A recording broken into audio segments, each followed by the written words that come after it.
你喜欢喝茶吗？是爷爷饭后泡来解腻的那壶老阿里山茶，还是放学后必点的那杯微糖少冰真奶呢？每一口茶其实都藏着一段故事，也许是关于家庭，关于成长，或者是一抹青春的浪漫。嗨，大家好，我是吴彦杰。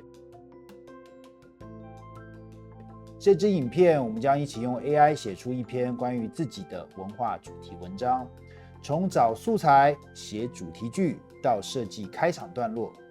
这不只是写作文，更是一趟用文字打开记忆的旅程。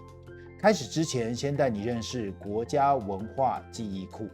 这里有许多藏在老照片、影像记录，甚至是地方生活里的宝藏素材。你可以找到像是日月老茶厂泛黄外墙、台湾茶区的分布地图，或者是一位茶行女儿讲述制茶的流程影像。这些资料都曾经是某个人的日常，只要善加利用，都是故事的好材料。在查找资料之前，还有一件很重要的事情要提醒大家：国家文化记忆库里的素材大多有创用 CC， 也就是所谓的 Creative Commons 授权。这是一种告诉我们这个资料可以怎么用的一种方式。举个例子，如果你用一张记忆库里的照片或文字当作创作素材，它可能会有以下这几种标示。例如 CC by SA 代表你可以改作再利用，但是要标记注脚，还要用相同的方式来分享。又或者是 CC by NC 代表可以使用，可以改作，但是不能用作商业用途。CC by ND 只能够原封不动的转用，不能够做任何的改动。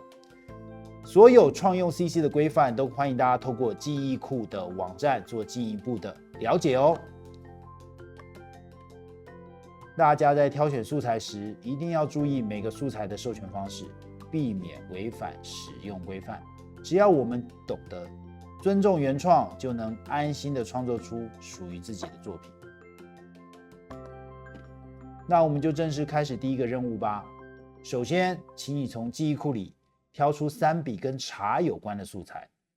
我们就从人、事、时、地、物开始。譬如地点，可以是阿里山茶园，或者是你曾经看过的老街茶行。人物可以是茶农、茶行老板，或是正在喝茶的爷爷。还有物件，可以是陪茶笼、泡茶的器具、茶行的匾额等等。每一笔素材，你用一句话记下它让你有感觉的地方。这些素材目前还不是故事哦，因为它们是静止的状态，而故事是动态的。而是这些资讯呢，就是故事的起站。我们知道从哪里出发，接下来就是享受旅程，写故事。第二个任务是帮你找到的素材下个主题句。这里有几个例子来参考。从陪茶室的老机具看见台湾职人文化的坚持，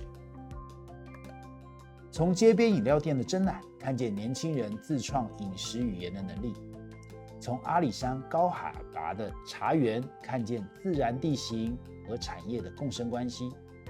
这句话不只是帮你聚焦主题，它也会成为 AI 协助你写作时的重要提示词。最后一项任务是设计文章的开场。我们利用冷知识来作为吸引读者深入阅读的引子，这可以是一个专题写作里的故事引线。这里我向大家介绍 AI 工具 Perplexity， 它的事实性是比较高的，也会标注来源，是记者、作家的最爱。我们在这里来查找与茶相关的冷知识，譬如说珍奶到底是谁发明的？红茶与绿茶有什么差别？高山茶为什么特别香？我们来看看有什么结果吧。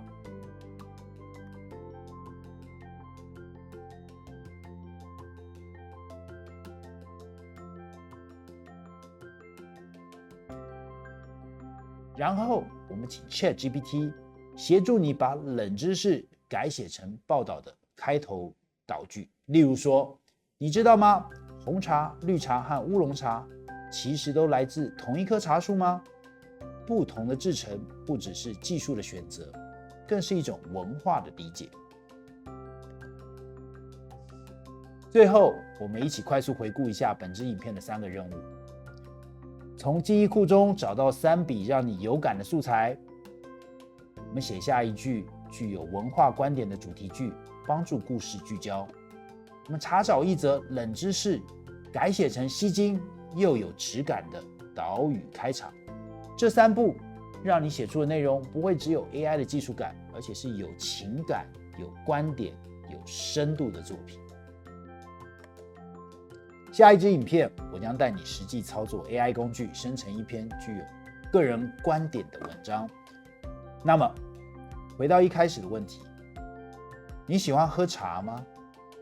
让我们用文字记下属于自己的茶香记忆。你有哪些跟茶叶有关的故事吗？欢迎留言分享给我们，让这些记忆被更多人看见。